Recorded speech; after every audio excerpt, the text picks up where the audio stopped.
اللهم ارحم أمي كما رحمتني صغيرا.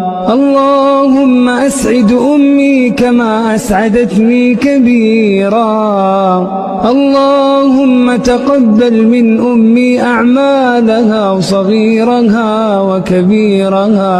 اللهم اجعل أمي من الذين لا خوف عليهم ولا هم يحزنون، وأكرمنا بالفردوس الأعلى من الجنة يا كريم. اللهم ارحم أمي كما رحمتني صغيرا.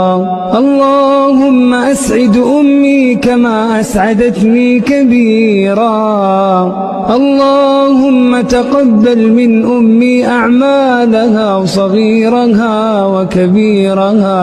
اللهم اجعل أمي من الذين لا خوف عليهم